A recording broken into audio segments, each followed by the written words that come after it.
नमस्कार। आज हम बात करेंगे तांबे के बारे में। सुनने में तो ये एक आम धातु लगती है ना?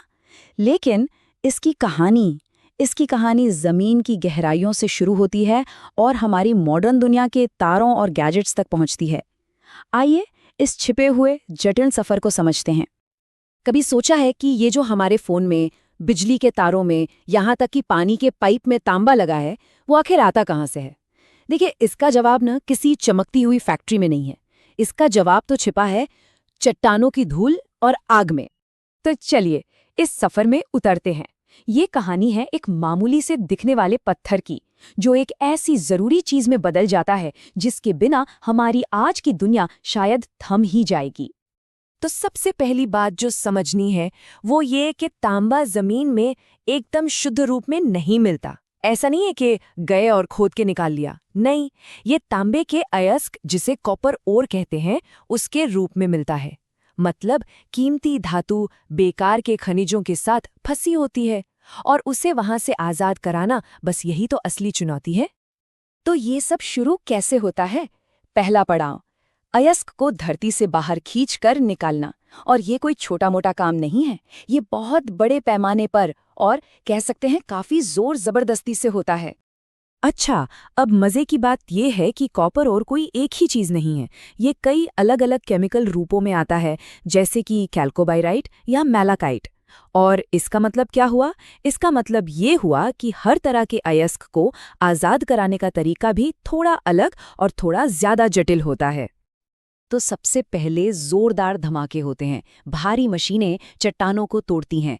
फिर उन बड़े बड़े टुकड़ों को क्रशर मशीनों में डालकर और छोटा किया जाता है, और आखिर में बॉल मिल्स उन्हें पीसकर रेत जैसे बारीक पाउडर में बदल देती हैं।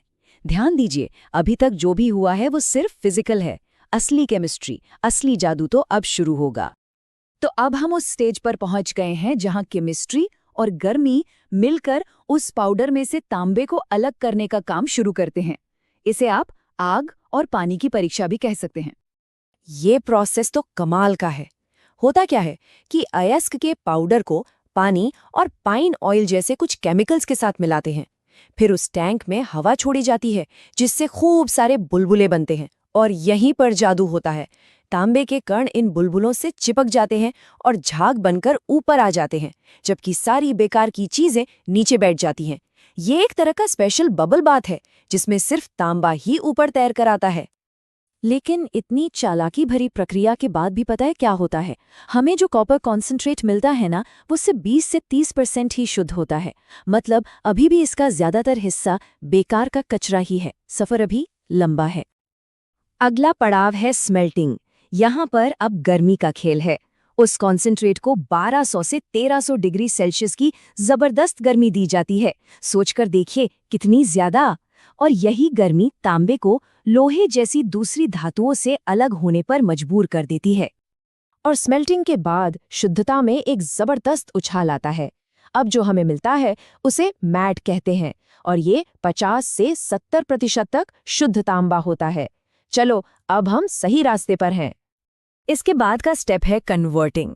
इसमें क्या होता है? उस पिघले हुए मैट में से एक कन्वर्टर फर्नेस में गर्म हवा पास की जाती है, और ये हवा बाकी बची खुची अशुद्धियों जैसे सल्फर और लोहे को जलाकर ऑक्साइड बनाकर बाहर निकाल देती है। ये समझिए कि शुद्धिकरण का आखिरी बड़ा धमाका है। और नतीजा है लगभग 99% शुद्ध तांबा। इसे कहते हैं ब्लिस्टर कॉपर। ये लगभग शुद्ध तो है, लेकिन ये जो लगभग शब्द है ना, ये यहाँ बहुत जरूरी है, क्योंकि बची हुई सिर्फ 1% अशुद्धि भी इसकी बिजली चलाने की क्षमता को बहुत खराब कर सकती है। और हमें चाहिए परफेक्शन। तो अब हम पहुंचते हैं इस सफर के आखिरी और सबसे सटीक पड़ाव पर, जहां लक्ष्य सिर्फ शुद्धता नहीं है, बल्कि 100% शुद्धता है। यहाँ इस्तेमाल होता है इलेक्ट्रोलाइटिक रिफाइनिंग का। इस सेटअप में देखिए, अशुद्ध ब्लिस्टर कॉपर को बना दिया जाता है एनोड यानी पॉजिटिव, और शुद्ध तांबे की एक पतली सी शीट को बनाया जाता है कैथोड यानी नेगेटिव। अब जैसे ही इसमें बिजली दौड़ाते हैं, शुद्ध तांबे के एटम एक एक करके एनोड से निकलकर कैथोड पर जमा हो जाते हैं, और सारी की सारी अशुद्धियां वो पीछे छूट जाती हैं। और बस यहीं पर हमें मिलता है 99.99% शुद्ध तांबा।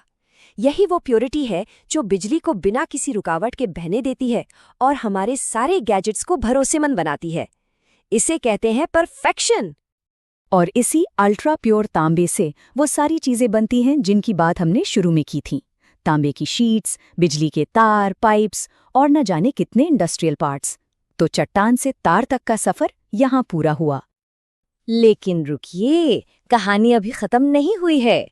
इस पूरी प्रक्रिया में कुछ हैरान करने वाले छिपे हुए खजाने भी निकलते हैं और इसकी एक कीमत भी है जो चुकानी पड़ती है। हैरानी की बात पता है क्या है?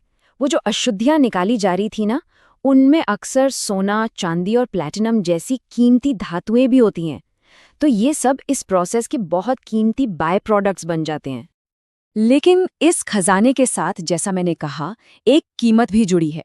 माइनिंग और स्मेल्टिंग से मिट्टी और पानी में प्रदूषण फैलता है, और तो और हवा में सल्फर डाइऑक्साइड जैसी खतरनाक गैसें भी घुल जाती हैं। अब इन एनवायरमेंटल चिंताओं को देखते हुए इंडस्ट्री भी कदम उठा रही है।